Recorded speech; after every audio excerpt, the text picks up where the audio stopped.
국민연금 고갈 시점이 예상보다 2년 더 빨라진 2055년이 될 것이라는 재정 추계 결과가 발표됐습니다. 정부는 연금제도 유지를 위해 필요한 보험료율 인상 수준을 오는 3월 공개할 예정입니다.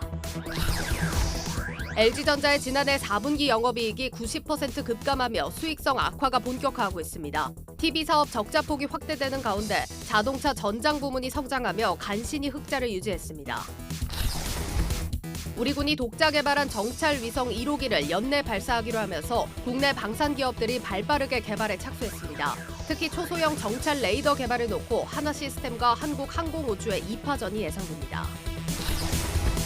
코스닥 우량 종목을 선별해 만든 글로벌 지수의 출범 2달간 성적이 부진합니다. 외국인 자금 유입은커녕 반대로 260억 원가량 순매도했고 수익률은 코스닥 지수에 비해 크게 떨어진 것으로 나타났습니다.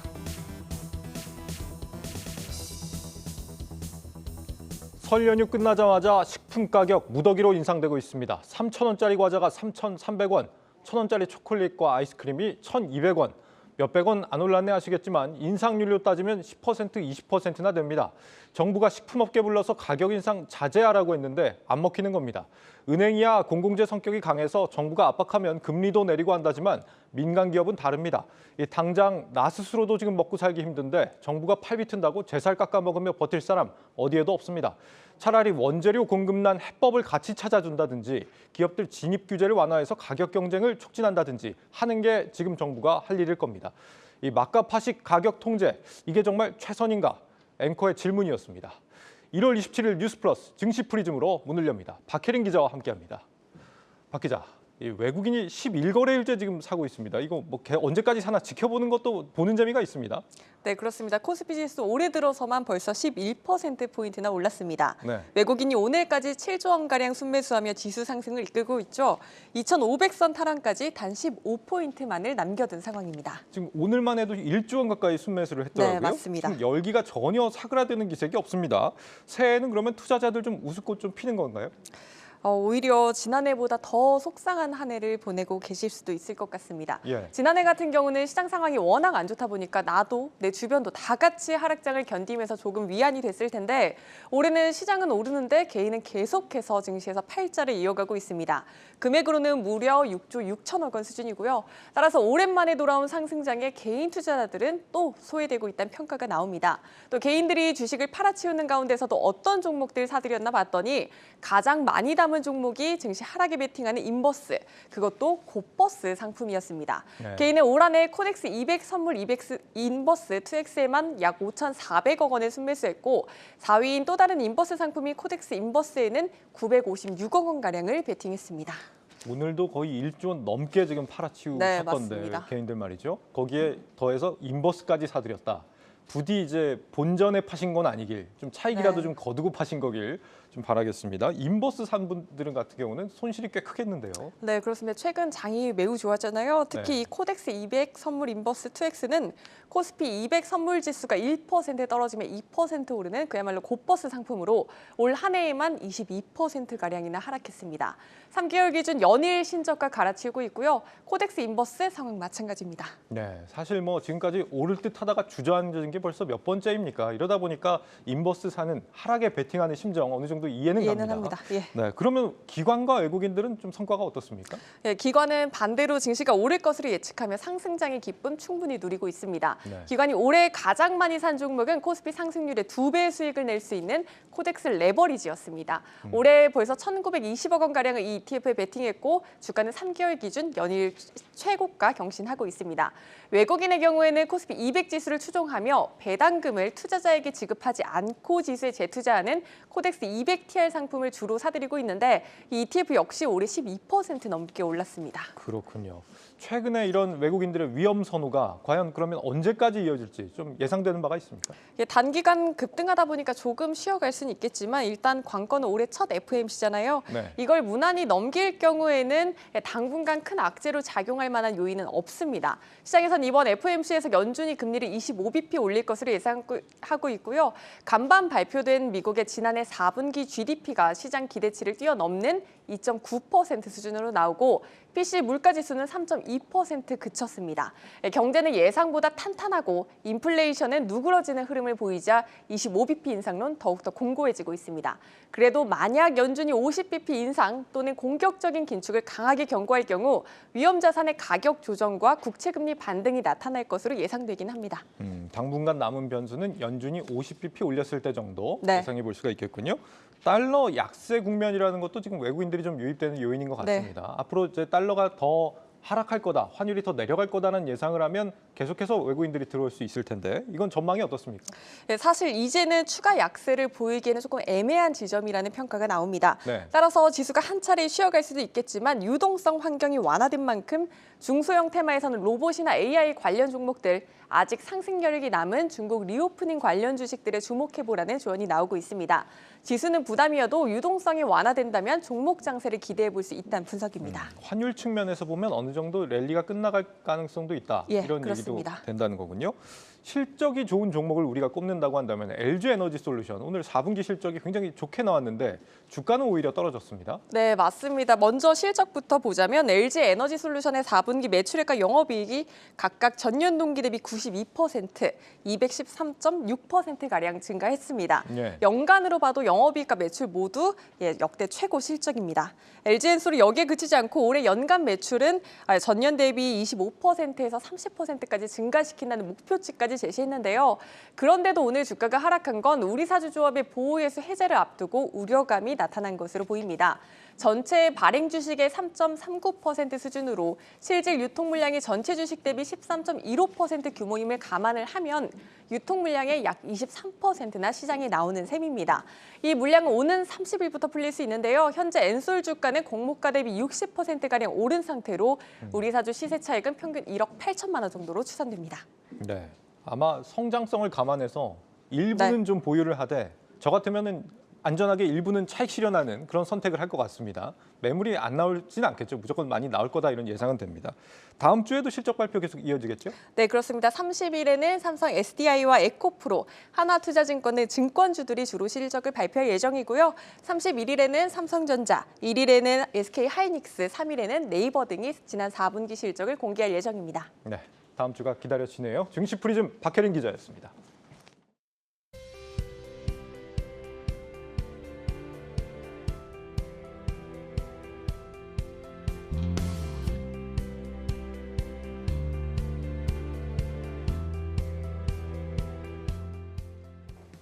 네, 아마 뉴욕 증시는 미국의 4분기 그리고 연간 GDP가 발표가 됐고 선방했다 이런 소식에 상승을 했습니다. 이런 가운데 오늘 미국의 12월 개인 소비 지출 지표가 또 발표가 되면서 시장 주목하고 있습니다. 조연 기자와 이슈 살펴보겠습니다. 조 기자 먼저 미국의 GDP 수치 나온 것부터 좀 보겠습니다. 예상보다 잘 나왔더라고요. 그렇습니다. 4분기 미국의 GDP 성장률 2.9%로 집계가 됐습니다. 그러니까 시장의 전망치가 2.6%였거든요. 예. 이 줄이었는데 이보다는 우위로 나왔고요. 지난 3분기에 이어서 2개 분기 연속 플러스 성장을 이어갔습니다. 주목해야 할 부분이 같은 시기, 그러니까 지난해 하반기에 연준이 금리를 2%포인트 인상하지 않았습니까? 예. 그럼에도 불구하고 미국 경제가 큰 타격 없이 견조한 모습을 보이고 있다. 이렇게 볼 수 있는 거고요. 1, 2분기 마이너스 성장을 모두 만회하고도 남을 정도여서 연간 성장률도 2.1%로 플러스 전환됐습니다. 예, 뭐 지금까지 나온 것들로만 보면은 선방한 것 같습니다. 그런데 세부적으로 보면은 좀 주의해서 볼 항목들이 있다고요? 그렇습니다. 그러니까 미국 GDP에서 가장 중요한 부분은 미국 경제의 3분의 2를 차지하는 바로 소비입니다. 예. 개인 소비인데요. 4분기 개인 소비가 2.1% 늘었습니다. 그러니까 성장은 했죠. 예. 그렇지만 시장 전망이 2.9%였거든요. 그러니까 어. 이를 크게 밑돌고 있고요. 전분기에 비해서도 좀 줄었습니다. 그리고 특히 주택 투자가 많이 줄었습니다. 그렇네요. 27% 가까이 떨어졌는데요. 이 자체만으로 GDP 성장률을 약 1.3%포인트 떨어뜨릴 수 있다고 하고요. 이게 7분기 연속 침체를 이어가고 있는 주택 시장이 올해도 힘든 상황을 벗어나지 못할 것이다. 이런 우려가 나오는 까닭입니다. 또 4분기 플러스 성장의 역할을 한 것은 재고 투자와 연방 또 지방 정부 지출이었는데요. 재고 투자의 경우 이제 기업들이 그만큼 재고를 많이 쌓아뒀다. 이런 얘기겠죠. 그래서 기업들이 이제 공급망 완화로 재고를 늘리기도 했지만 소비가 부진해서 상품 재고가 늘었다 이렇게도 해석될 수 있습니다. 네. 그리고 여기서도 이제 주택 경기 침체를 나타내는 건자재 재고 증가가 두드러졌습니다. 네, 일단 뭐 표면적인 성적은 좋았는데 따져보면 침체에 대한 불안은 남아있다라는 겁니다. 지금 살펴본 소비 둔화 그리고 주택 경기 침체 이 두 부문은 주시해서 앞으로의 지표들을 더 살펴보셔야겠습니다. 그러니까 보니까 아직은 침체에 대한 불안감이 계속해서 잔존을 하는 모습인데 골드만삭스에서 경기 침체 없이 연착륙할 거다 이렇게 좀 자신만만한 분석을 내놨네요. 그렇습니다. 어제 저희가 이제 미국 주식시장에 대한 비관론에 대해서 이야기를 하지 않았습니까? 예. 그래서 미국 경제가 뭐 경기 침체냐 아니면 연착륙이냐 이에 대한 논쟁은 정말 뜨겁습니다. 일단 골드만삭스는 연착륙에 손을 들었는데요. 골드만삭스의 수석 이코노미스트 얀 하치우스는 우리는 경기 침체를 현재 예상하고 있지 않다라면서 골드만삭스가 내놓은 보고서가 모두 기본 시나리오는 경기 연착륙이다 이렇게 이야기를 했습니다. 그래서 경기 침체 확률은 35% 정도로 봤는데요. 현재 월가의 대체적인 예상치가 65%거든요. 그러니까 이에 비해서 현저히 다른 뷰를 제시했다라고 볼 수 있고요. 또 2024년 대통령 선거까지 미국 경제가 계속 성장을 이어갈 것이다 이렇게 말했습니다. 다만 하나의 변수로는 미국의 연방정부 부채 한도 상향 실패로 인한 디폴트 리스크를 꼽았고요. 반면 이제 경기 침체를 예상한 분석들도 살펴봐야겠죠. 코메리카 은행의 빌 애덤스 수석 이코노미스트는 금리 급등 영향은 좀 지연돼서 나타나는 경향이 있다. 그러니까 좀 살펴봐야 한다는 거겠죠. 그래서 올해 상반기가 되면 실제 GDP가 마이너스로 전환할 수 있다. 이렇게 이야기를 했고요. 또 이제 부동산 투자로 유명합니다. 스타우드 캐피탈의 CEO 베린 스털리히트는 올해 중순 인플레이션이 이제 마이너스가 5월에서 한 6월쯤 마이너스로 전환할 수 있다라고 얘기를 하면서 금리 인상을 연준이 중단하지 않는다면 세계 경제가 무너질 수도 있다. 이렇게 경고를 했습니다. 네, 일단 참 시장 전문가들도 이렇게 의견이 분분해서 파악하기는 쉽지 않습니다. 이런 가운데 또 주목을 해야 될 게 12월 PCE 지표입니다. 다음 주에 연준의 첫 기준금리 결정이 또 예정이 되어 있는데 인상폭은 얼추 정해졌지만 그 뒤에 나올 발언이 중요할 겁니다. 지금 뭐 사실 GDP도 그렇고 앞서서 살짝 얘기를 했지만 디폴트 가능성까지 거론이 되는 상황에서 연준이 이런 긴축 정책을 계속해서 끌고 가긴 좀 어렵지 않겠냐 하는 분석도 나오더라고요. 그렇습니다. 일단 미국 정부가 6개월의 시간을 벌기는 했죠. 그렇지만 이제 미국 디폴트는 가능성만으로도 글로벌 금융시장을 위축시키는 이야기가 됩니다. 금융 아마겟돈이라고도 불리는데요. 여기에 미국 중앙은행인 연준이 글로벌 국가 부채 위기에 대한 준비가 되어 있느냐 이런 지적도 제기가 됐습니다. 미국 기업연구소의 데스몬드 라흐만 선임 연구원은 밸런스의 기고문을 통해서 이 제롬 파월 의장이 마치 타이타니코의 선장처럼 이 세계 3대 국채 시장의 위기를 모르고 있을 수 있다. 이런 진단을 내렸는데요. 여기서 3대 국채 시장이 미국과 일본, 이탈리아입니다. 그래서 라흐만 선임 연구원은 국채 위기를 대비해서 연준이 금리 인상 같은 공격적인 통화 정책을 이어가서는 안 된다. 이런 주장을 내놓기도 했고요. 한편 이제 연준이 마지막으로 확인할 물가 지표죠. 12월 PCE가 현재 시장에서는 한 전년 대비 4.4% 상승률을 나타내면서 전달보다는 좀 더 둔화될 것으로 예상되고 있습니다. 네, 정말 들으면 들을수록 투자 방향 잡기가 힘들다는 생각이 드는데 월가에서 어떤 조언들이 나옵니까? 그러니까 경기를 쉽사리 예측할 수는 없지만 오르는 종목은 또 오르지 않습니까? 어제 저희가 테슬라 이야기를 했는데 맞습니다. 11% 가까이 올랐습니다. 올해 들어서만 한 48% 올랐거든요. 그런데 여기에 골드만삭스는 한 25% 더, 그러니까 $200까지 오를 수 있다. 이렇게 전망을 내놓고 있습니다. 이처럼 이제 지난해 한 해 하락이 두드러졌던 종목들 중에서 옥석을 찾는 형태의 투자가 이어질 것이다. 이런 분석인데요. 한 예로 오늘 밤 실적을 발표하는 쉐브론이 있는데 이에 앞서서 쉐브론은 $750억, 우리 돈으로 한 93조 원에 이르는 자사주 매입 계획을 발표하면서 이날 주가 5% 가까이 상승했습니다. 월가에서는 쉐브론을 비롯한 미국 정유 기업들이 특정 지역의 경기 침체나 리스크에 치명적인 타격을 받지 않고 있고 또 천연가스와 원유 재고를 함께 다루는 만큼 국제 유가가 내려도 상쇄 가능한 점이 매력 포인트다 이렇게 평가를 했고요. 뱅크 오브 아메리카는 올해 토픽으로 엑슨모빌을 꼽기도 했습니다. 또 뱅크 오브 아메리카를 비롯해서 UBS와 HSBC 그리고 골드만삭스 등이 중국의 리오프닝 수혜주를 주목했는데요. 중국과 직접적인 관련이 있는 중국 기업이 아니라 제3국, 그러니까 외국 기업에서 수혜주를 찾는 것이 더 유효하다, 이런 분석을 내놓기도 했습니다. 특히 뱅크 오브 아메리카는 한국의 삼성 SDI를 이제 명단 리스트에 하나 꼽았고, 또 일본의 패스트 테일링, 필립스 66, 그다음에 딕스 스포팅 굿즈, 그리고 항공주 아메리칸 항공과 유나이트 항공도 수혜주로 꼽았습니다. 네, 여기까지 듣겠습니다. 고웨스트 조연 기자였습니다.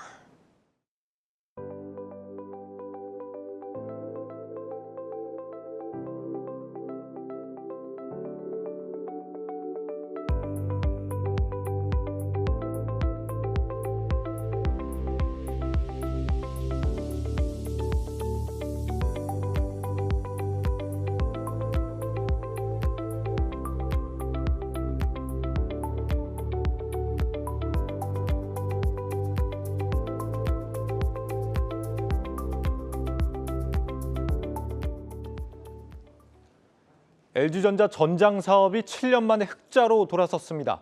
만년 적자 낙인이 찍혔던 자동차 전장 부품 사업이 LG전자의 새로운 주력 수익원으로 올라섰다는 평가가 나옵니다. 올해는 제품 구성도 늘어서 매출 10조 원 돌파가 기대됩니다. 정재용 기자가 보도합니다. 고속도로에 올랐다. 이제 가속 페달을 밟을 일만 남았다. 올해 초 CES 2023 기자간담회에서 LG전자 자동차 전장 사업을 두고 조주환 사장이 한 말입니다. 이 말을 뒷받침하듯 LG전자 전장 사업부는 지난해 영업이익 1,696억 원을 기록하며 2015년 이후 7년 만에 연간 흑자 전환에 성공했습니다. LG전자가 전장 사업부 실적을 따로 집계하기 시작한 2015년 수십억 원 수준의 흑자를 낸 적은 있지만 수천억 원대 영업이익을 올린 건 이번이 처음입니다. 사업 규모도 꾸준히 커져 연매출 8조 6,496억 원을 기록해 처음으로 LG전자 전체 매출 비중 10%를 넘기기도 했습니다. 전 세계 자동차 브랜드들이 미래 모빌리티 전환을 서두르면서 더 많은 부품 수요가 발생하고 있는 시점에 시적절하게 대응했다는 평가입니다. LG전자는 현재 삼각편대로 구성한 자동차 부품 사업 구조에 첨단 운전자 보조 시스템, ADAS 등 전장 관련 제품군을 더 확대합니다. 시장에서는 올해 LG전자 전장 매출 규모가 10조 원대로 커질 것으로 예상합니다. 사업 규모뿐만 아니라 수익 구조도 안정돼 올해는 분기 1,000억 원대 영업이익도 가능하다고 보고 있습니다.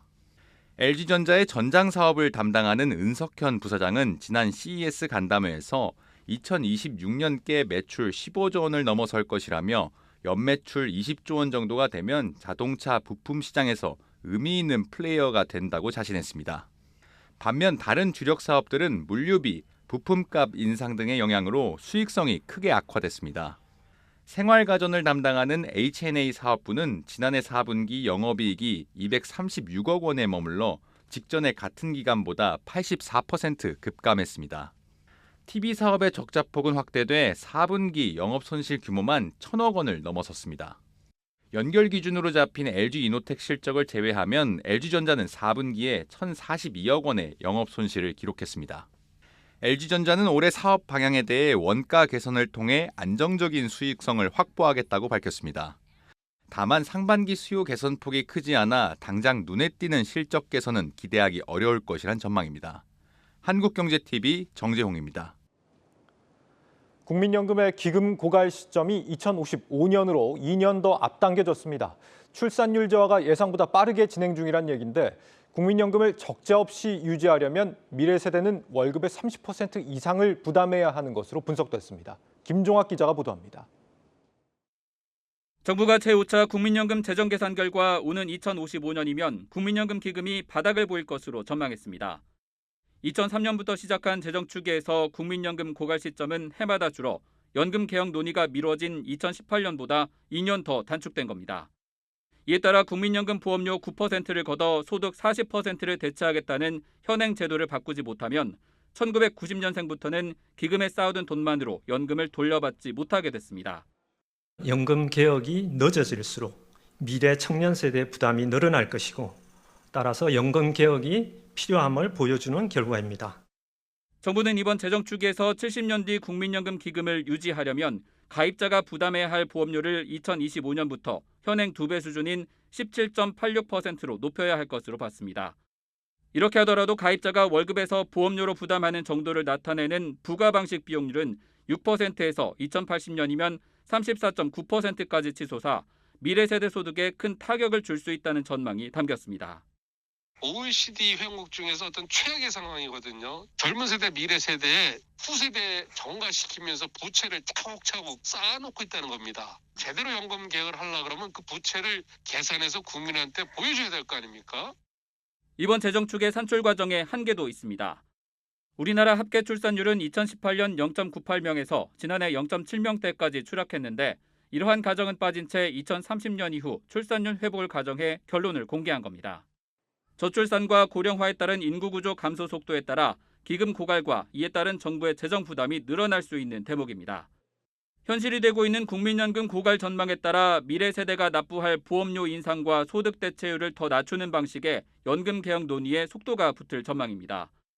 이번 국민연금 재정축에는 국회 연금 개혁 논의를 돕기 위해 예년보다 한 달 앞서 공개된 것으로 보험료율과 소득 대체율, 인구 구조 등 시나리오를 담은 최종 결과는 오는 3월 공개될 예정입니다. 한국경제TV 김종학입니다. 우리 군의 정찰 위성이 첫 독자 기술로 개발돼 올해 발사됩니다.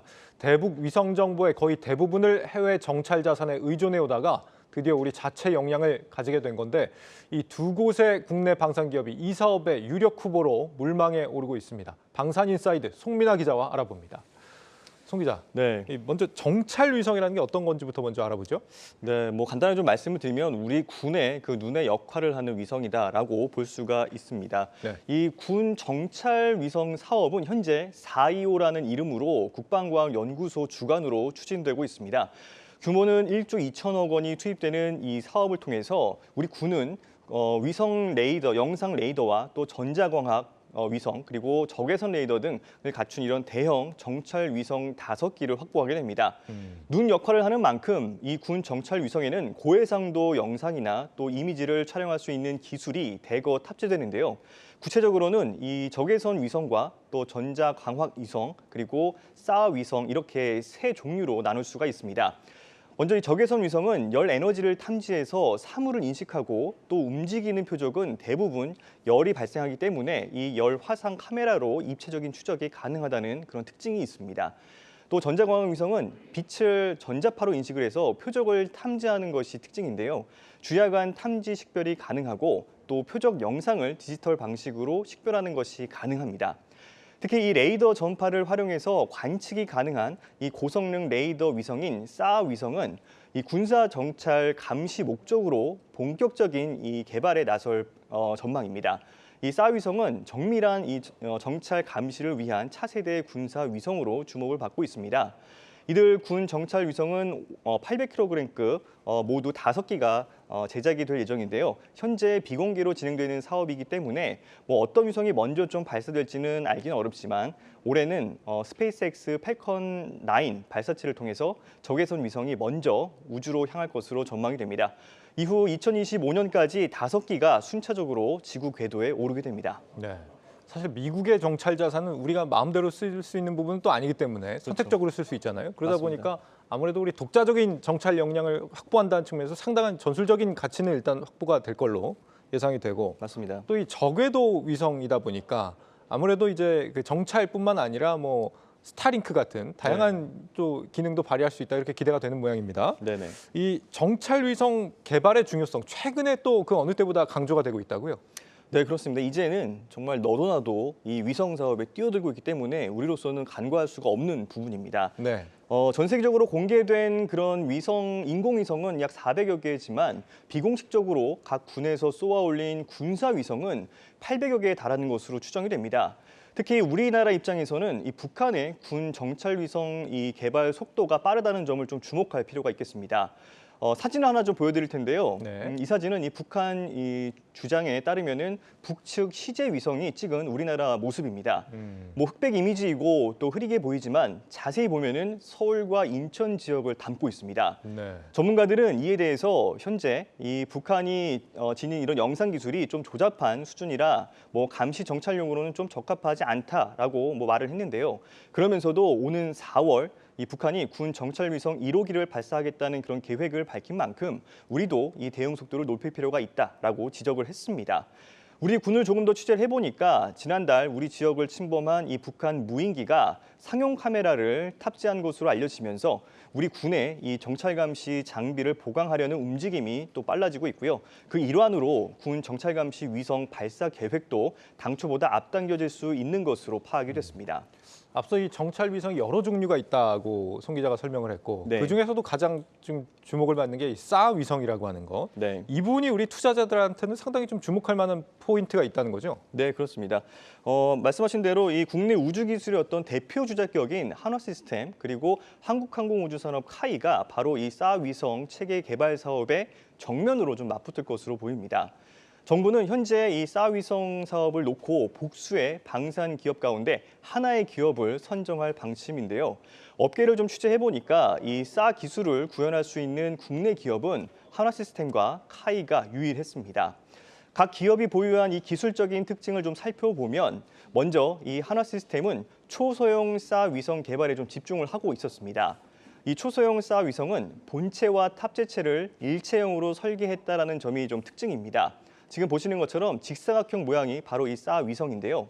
본체와 탑재체가 구분된 기존에 있는 그 위성보다 부피를 대폭 줄였습니다. 이를 통해서 하나의 그 발사체에 다수의 위성을 한 번에 탑재할 수가 있고요. 이 각각의 작은 위성이 일정한 간격으로 공전을 하면서 데이터를 처리하기 때문에 주 야간 상황은 물론이고요. 또 악천후에서도 세밀하고 정확한 영상 정보를 제공할 수 있다라는 평가입니다. 업체에 따르면 1m 크기의 물체도 정확한 식별이 가능하다고 합니다. 그렇군요. 카이도 그동안 이제 위성 사업을 해왔잖아요. 여기는 어떤 강점이 있는 겁니까? 네, 그렇습니다. 카이의 경우에는 지난 2018년에 이미 이 국방과학연구소로부터 이 5,800억 원 규모의 사 위성체 이 시제 제작 계약을 맺은 바가 있습니다. 우주 사업 규모로는 역대 최대 규모였던 만큼 기대감은 더 클 수밖에 없는데요. 한화가 이 초소형 위성 여러 개를 좀 활용을 했다면 카이는 이 한반도를 중심으로 궤도를 설계하고 또 재방문 주기를 짧게 한다는 특징이 있습니다. 뭐 영상 기술에 있어서는 지형을 스캔하고 또 반사되는 파장으로 영상을 제작하는 스트림맵 이 모드를 구사할 수가 있는데요. 이를 통해서 실제 이 지형 파악은 물론이고요. 또 목표물의 이동 흐름도 파악할 수가 있다라는 그런 장점들이 있습니다. 카이는 이 한국형 발사체인 누리호 사업에도 주도적으로 참여를 했잖아요. 뭐 향후 이를 통해서 이 자체 제작한 위성을 자력으로 발사하는 그런 우주 사업의 전 주기를 완성한다라는 계획도 밝혔습니다. 네. 그리고 이 위성 기술 말고도 위성을 쏘아 올릴 수 있는 이 발사체도 이제 중요한 부분일 텐데 네. 고체 연료 발사체가 지금 개발이 되고 있는데 UFO라는 해프닝도 있었다는데 어떤 얘기입니까 이거? 네, 그렇습니다. 뭐 지난달 30일이었죠. 국방부가 이제 국방과학연구소 종합 이 시험장 인근 해상에서 실시된 고체 연료 추진 위성 발사체의 이 발사 장면을 공개를 했습니다. 그런데 야간 상황인데다가 날씨 영향으로 마치 UFO처럼 보이기도 했습니다. 우리 군은 올해 이 완전체를 탑재한 채 이 고체 연료 발사체를 최종 시험 발사할 계획입니다. 물론 뭐 성공을 한다면 우리 군 이 정찰 위성을 탑재할 수도 있게 됩니다. 이 고체 연료 추진 발사체는 액체 연료 추진 발사체보다 장기간 저장이 가능해서 이동과 또 취급이 쉽고요. 또 구조가 간단해서 저비용으로 단기간에 이 대량 생산이 가능하다라는 그런 장점들이 있습니다. 그런 만큼 경제성이 뛰어난 데다가 또 대북 우위에 이런 우주 정보 감시 정찰 인프라를 구축할 수 있을 그런 전망입니다. 예, 이 액체 연료는 주입하는 데 시간이 걸려서 발사 전에 공격당하기가 쉽지만 고체 연료는 바로 쏠 수 있다는 점에서 전술적으로 또 유리하다 이런 분석인 것 같습니다. 방산 인사이드 송민아 기자였습니다.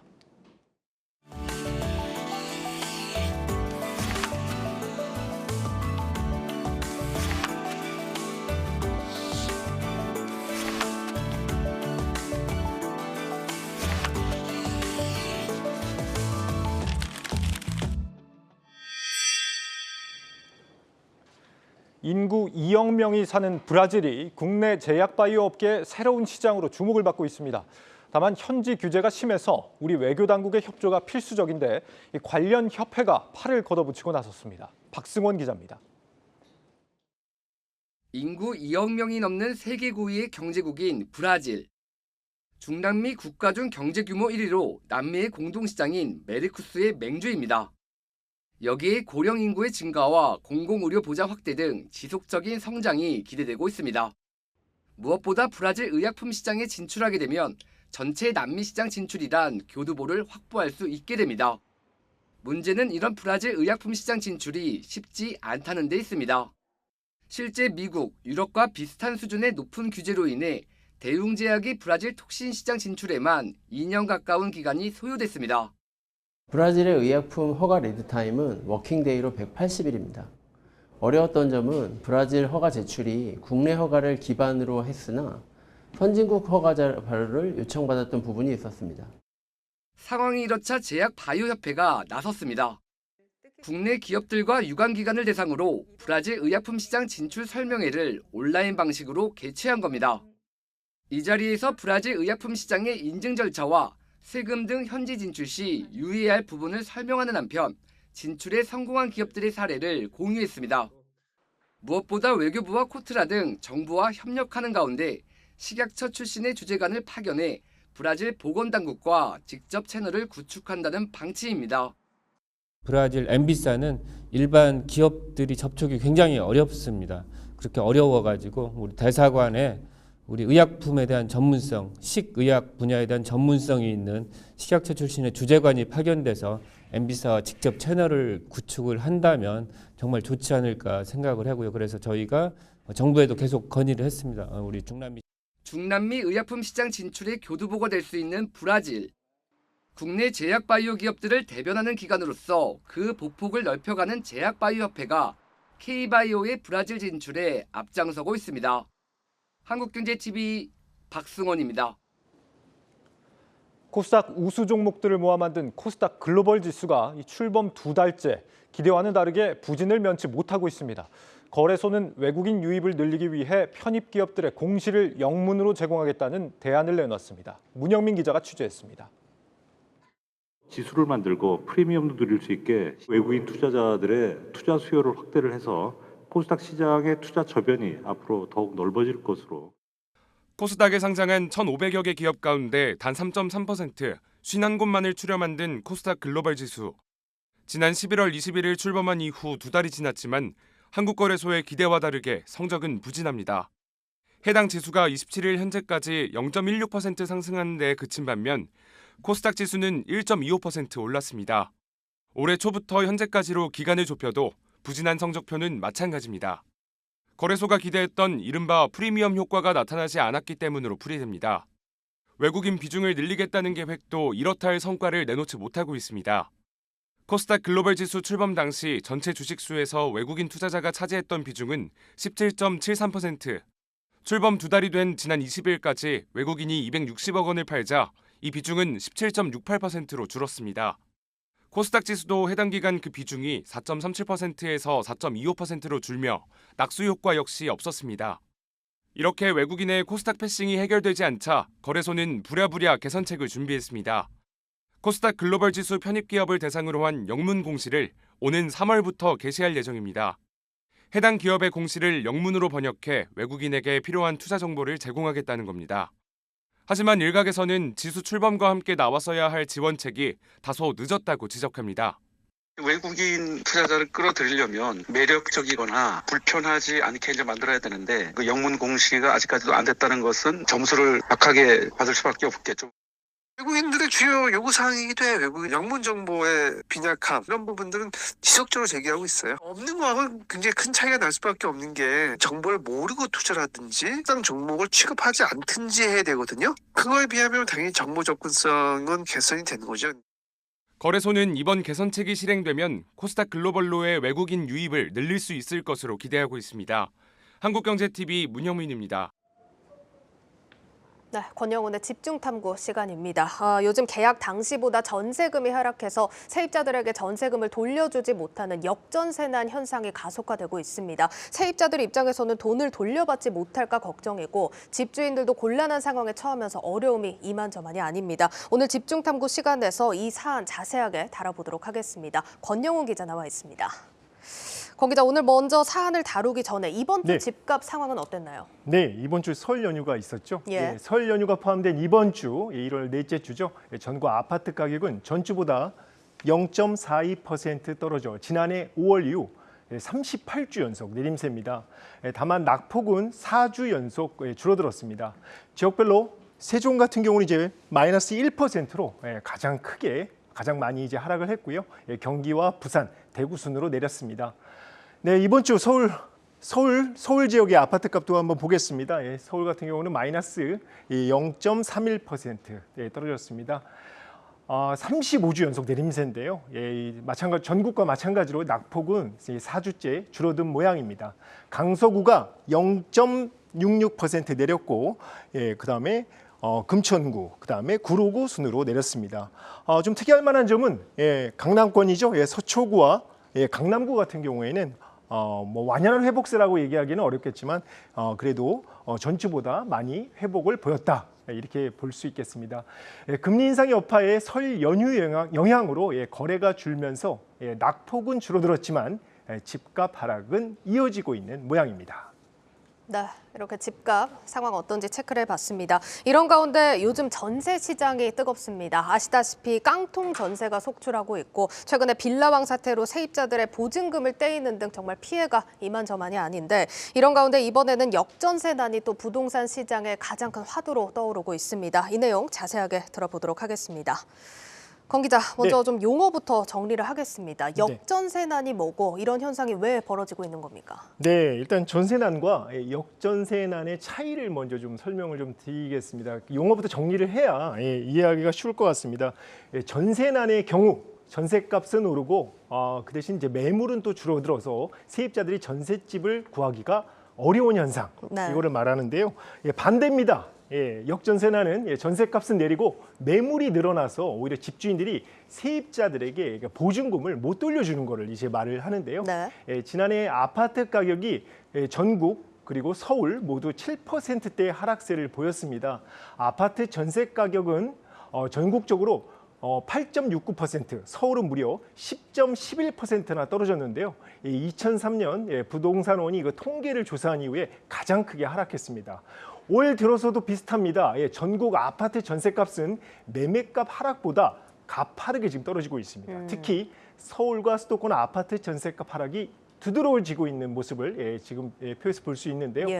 금리가 오르면서 전세 대출 이자를 감당하지 못하는 세입자들이 늘면서 거래가 줄었기 때문입니다.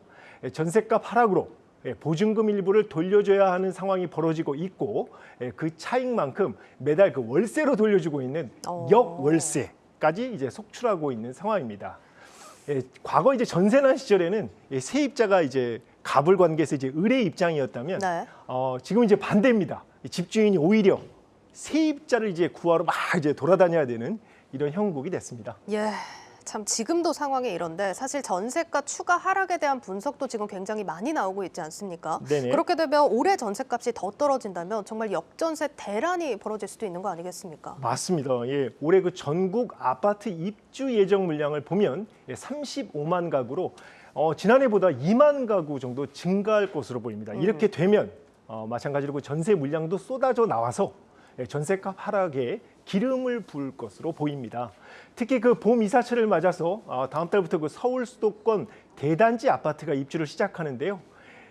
지금 뭐 영상에서 보는 바와 같이 개포자이 프레지던트 3천여 가구를 비롯해서 그 서울에서만 7개 단지, 그리고 경기 17개 단지, 인천 2개 단지 등 2만 5천여 가구가 입주 예정 물량으로 알려졌습니다. 3천 가구 이상 대단지 입주가 몰리는 서울, 수도권 일부 지역을 중심으로 앞서 말씀드린 대로 전세값 추가 하락과 그리고 역전세난이 불가피해 보입니다. 전문가들은 역전세난이 올해 부동산 시장을 관통하는 포인트라며 집값 하락에도 큰 영향을 줄 것이라고 말을 합니다. 인터뷰를 보시죠.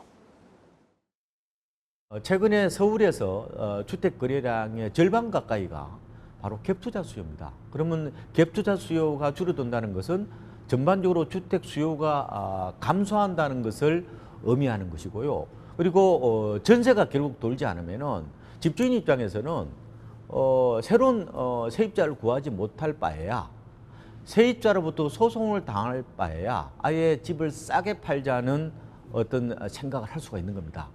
그러니까 더 건매가 나올 수 있는 어떤 그런 연결고리가 있는 거지요. 그래서 올해 주택 시장에서 가장 주의 깊게 봐야 될 포인트가 이 고금리뿐만 아니라 바로 역전세난이 어느 정도 심화되는지가 중요한 포인트라고 말씀드리는 것은. 네, 지금 전세금이 사실 적은 금액들이 아니다 보니까 사실 큰 문제로 번질 수 있겠다 이런 생각도 드는데 대책들을 한번 좀 살펴보겠습니다. 일단 집주인들 측면에서는 전세금 반환 보증 한도가 좀 확대되는 조치가 나왔습니다. 세입자들 입장에서는 좀 어떤 대책을 생각해 보는 게 좋을까요? 예, 맞습니다. 그 임차인, 즉 그 세입자는 그 전세금을 보호받는 게 가장 중요한데요. 전세 계약을 마치자마자 뭐 대부분 아실 거예요. 전입신고, 확정일자를 받아야 되는 게 굉장히 중요하죠. 그리고 전세 사기나 이제 지금과 같은 이제 역전세난을 대비해서 주택도시보증공사라든지 아니면 민간에서 하는 전세보증금 반환 그 보증보험에 가입하는 게 안전합니다. 만일 이제 보증 미가입으로 이제 문제가 생길 경우에는 전세보증금 반환 소송을 통해서 이제 해결을 해야 하는데요. 아무래도 불편하겠죠. 예, 또 그 신규 세입자를 구하기 전에 이사를 불가피하게 가야 된다면 임차권 등기를 꼭 마쳐야 경매에 넘어가더라도 대항력이 유지됩니다. 집주인의 경우, 그러니까 집주인, 결국 이제 임대인의 경우에는 어떤 대책이 있느냐? 뭐 여윳돈이 있어서 전세값이 내려도 보증금을 내줄 수 있다면 아무런 문제가 없는 거죠. 문제는 이제 우리나라에만 있는 이 전세제도를 이용해서 갭 투자를 한 이제 갭 투자자들, 이제 집주인들이 이제 문제인 겁니다. 다행히 이제 최근에 정부가 이제 역전세난을 우려해서 좀 대책 마련에 좀 나서고 있는 모양인 것 같습니다. 예, 뭐 대표적으로 최근에 그 주택금융공사가 임대보증금 반환자금 보증 한도를 1억 원에서 2억 원으로 늘렸습니다. 물론 뭐 이 금액도 이제 작다고 하는 이제 시장의 평가들이 있긴 있습니다. 대출을 받아서 이제 반환보증금 부족분을 이제 메우라는 건데요. 이 주택금융공사 말고 이제 시중은행에서 이제 전세 퇴거자금 대출을 이용하기가 쉽지 않다라는 게 어떤 시장의 지적들이 지금 많습니다. 왜 그러냐? 바로 이제 소득에 따라서 원리금 상환 비율을 정하는 DSR 규제가 그 전세 퇴거자금 대출에도 그 적용이 돼 있기 때문인데요. DSR 규제가 뭐 마찬가지로 뭐 주택담보대출 뭐 다 들어갑니다. 근데 이제 전세 퇴거 이제 자금 대출에 들어가다 보니까 이미 이제 대출을 풀로 이제 받은 사람 같은 경우는 이걸 받을 수가 없는 거죠. 예, 맞습니다. 그래서 이제 전문가들 같은 경우는 전세 퇴거 자금 대출 같은 경우에라도 DSR 규제를 예외를 좀 둬야 되지 않느냐라는 어떤 지적들이 지금 나오고 있습니다.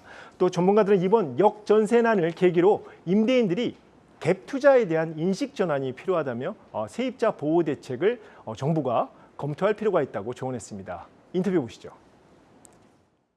갭 투자가 나뿐만 아니라 세입자까지 위험에 빠뜨리는 굉장히 위험한 투자 패턴이 될 수 있다는 것을 깨달아야 되지 않을까 이런 생각을 해보고, 뭐 임대사업자라든지 이런 분들한테는 세입자를 내보낼 수 있는 뭐 일시 퇴거 자금 대출을 좀 더 늘리는 어떤 그런 한시적인 어떤 대책이 좀 필요해 보입니다. 네, 오늘 이렇게 역전세난 현상 자세하게 살펴봤습니다. 집중탐구 권영훈 기자였습니다.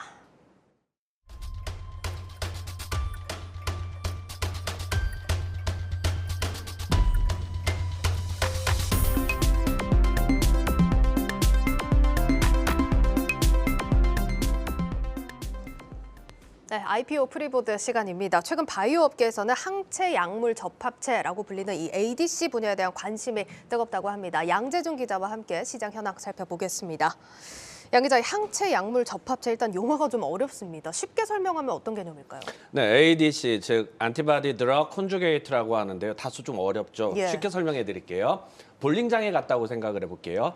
볼링 선수는 항체, 그리고 볼링 공은 약물, 그리고 볼링핀은 암세포라고 해볼게요. 선수가 공을 이렇게 가지고 출발선에서 공을 굴렸을 때 이게 양 사이드로 빠지면은 암세포가 죽지 않죠. 그렇죠. 그런데 가운데로 잘 가서 뭐 스트라이커 되던 아니면 좀 뭐 몇 개 핀이 쓰러지건 하면은 또 게임은 계속 플레이는 될 수 있는데 쉽게 설명드리면 이렇습니다. 그런데 보통은 이 항체하고 약물을 이렇게 연결하는 링커가 있거든요. 그러니까 연결하는 게 바로 이제 손에서 공이 떨어져 나가는 타이밍이 어느 때이냐. 그게 이제 실제적으로 약물을 뭐 이렇게 주사를 했었을 때 연결되는 것입니다. 네. 이달 초 세계 최대 바이오 제약 투자 회사인 JP모건 헬스케어 컨퍼런스에서 올해 화두로 M&A와 mRNA 그리고 ADC를 꼽았습니다. ADC는 로슈가 지난 2013년 미국 FDA와 유럽 의약품청의 유방암 치료제인 캐사일라를 허가받으면서 시작됐습니다. 그런데 지난해 미국 임상종양학회 아스코에서 에너투의 임상 결과가 발표되면서 다국적 제약사들의 뜨거운 주목을 받았습니다.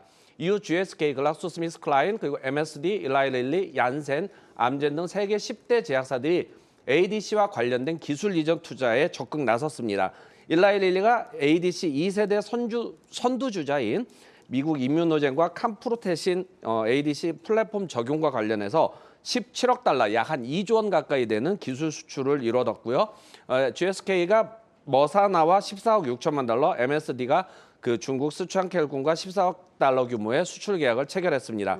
그리고 암젠이 우리나라 레고캠바이오와 지난해 연말에 12억 4,700만 달러 규모 최대, 그리고 암젠과 머사나가 10억 4천만 달러의 신약 물질 후보에 대한 기술 수출을 체결하기도 했습니다. 그렇군요. 이 ADC 시장이 앞서 말씀을 해주셨지만 2013년에 캐사일라 허가가 났을 때 당시에는 사실 기대감이 그렇게 크지 않았는데 지난해 아스코 에너투 임상 결과 이후에 좀 관심이 폭발적으로 늘어났거든요. 이때 임상 결과가 어땠길래 그런 겁니까? 네, 에너투는 일본 다이니치 산큐와 아스트라제네카가 공동 개발한 2세대 ADC 유방암 위암 치료입니다. 전이성, 그러니까 다른 데로 전이가 되는 암에 대한 치료제인데 앞서 말씀드린 대로 아스코에서 지난해 허가 후 글로벌 임상 3상 결과가 발표됐습니다. 보통 허가가 나도 꾸준히 임상 결과들이 발표되는데요. 1차 평가 변수로 설정한 무진행 생존기간, 좀 다소 용어가 어렵습니다. 어떤 거냐면 의약품을 복용하는 동안 그 종양 크기가 변하지 않고 생존하는 기간의 중간값을 1차 변수, 유효 지표로 본 겁니다. 이 가운데 그 에너투는 9.9개월, 약 10개월 정도 됐고요. 화학요법 치료군, 다른 약을 썼던 것은 약 5개월이 안 되는 4.8개월이 나오면서 진행 질병과 사망 위험을 50% 가까이 감소를 시켰습니다. 2차 평가 지수인 그 전체 환자의 생존 기간의 그 중간값, 그러니까 환자들이 투약을 받은 다음에 꾸준히 이렇게 어느 정도까지 생존 기간이 있을 때 딱 중간값을 냈는데 이 경우는 23.4개월, 약 한 2년 정도 됐고요. 화학요법군은 16.8개월, 약 17개월 정도 됐기 때문에 사망 위험은 36% 낮췄습니다. 이 같은 결과가 발표되자 아스코 현장에서는 기립박수까지 나왔다라는 얘기가 나오고 있습니다. 기존 블록버스터 의약품인 허셉틴, 뭐 우리 셀트리온 같은 게 허주마가 있을 텐데요. 허셉틴, 퍼제타로 치료할 수 없는 허투, 약간 좀 어려운 용어입니다만 사람 상피세포 증식 인자 수용체 이형과 관련해서 유방암 환자에게 효과를 입증하면서 새로운 치료 옵션까지 제시된 것입니다. 이 ADC 제조명의 사실상의 도화선이 됐다라고 할 수 있습니다. 알겠습니다. 일단 뭐 개념이 좀 어렵긴 하지만 간단하게 말하면 기존 의약품보다 지금 확실히 개선된 효과를 보이면서 다국적 제약사들을 비롯해서 관심이 뜨거워지고 있다라는 겁니다. 이게 우리 기업들도 관심이 크던데 뭐 삼성바이오로직스나 롯데바이오로직스 CEO들이 ADC 시장을 뭐 직접 언급을 하더라고요. 네, 삼성바이오로직스와 롯데바이오로직스는 올해 JP모건 헬스케어에서 이 시장에 진출하겠다라고 선언을 했습니다. 존님 삼성바이오로직스 사장은 ADC 공장을 착공해서 내년 1월부터 상업 생산을 목표로 하고 있다고 밝혔고, 삼성물산과 함께 1,500억 원 규모로 조성한 펀드를 통해서 올해 그 ADC 기술 기업에 대한 투자도 하겠다. 그러니까 이제 벤처 기업에 투자하겠다까지 선언을 했습니다. 이원재 롯데바이오로직스 대표도 항체 항압 링커 보유 기업이 뭐 결합을 요청하면 개발 후 대량 생산을 할 것이고, 미국 시크러스 그 BMS 공장을 인수를 했는데 ADC 생산 설비를 들어서 내년 상반기 가동하겠다라고 선언했습니다.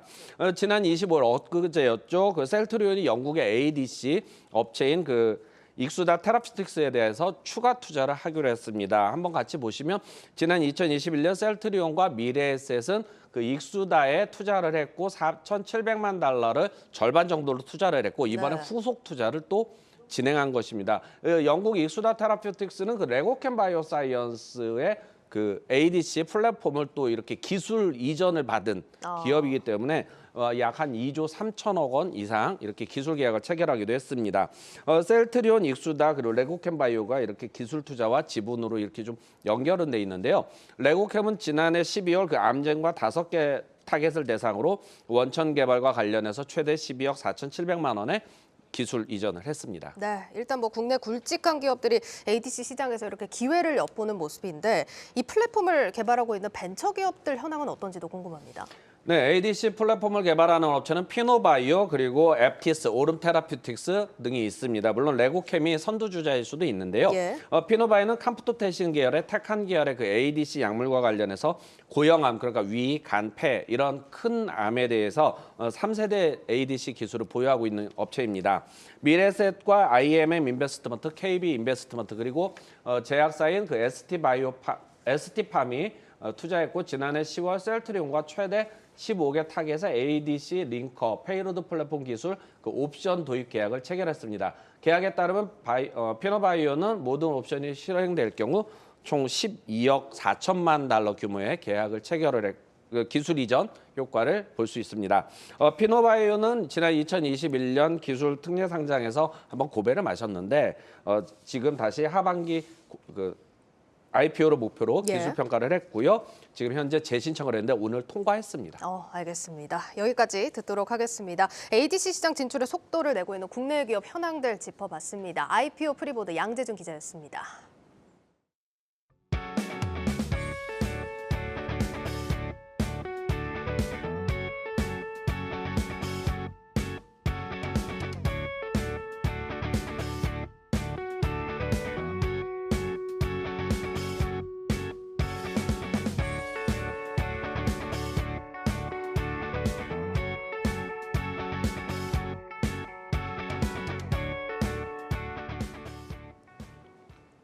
내일자 한국경제신문 미리 살펴봅니다. 첫 번째 한 가지만 보겠습니다. 삼성전자가 수익성 방어를 위해 반도체 생산량을 줄이는 인위적 감산을 검토한다는 기사입니다. 세계적인 반도체 기업 인텔이 지난해 4분기 어닝 쇼크 수준의 실적을 공개했는데 1분기 실적 전망도 비관적이라고 합니다. 글로벌 반도체 시장을 짓누르고 있는 유례없는 공급 과잉 상황이 반영된 결과로 분석됩니다. 반도체 업황이 빠르게 악화하면서 삼성전자는 웨이퍼 투입량을 조절해 D램, 낸드 플래시의 생산량을 줄이는 인위적 감산을 검토하고 있다고 합니다. 공급을 줄여서 재고를 축소하고 칩 가격 하락세를 멈추게 하려는 목적입니다. 삼성전자 내부엔 지금 같은 공급 과잉 상황이 지속되면 올 1분기에 반도체 사업에서 조 단위 영업 손실을 낼 거란 위기감이 커지고 있다는 소식까지 전해드리겠습니다. 뉴스플러스를 마치겠습니다. 여러분 고맙습니다.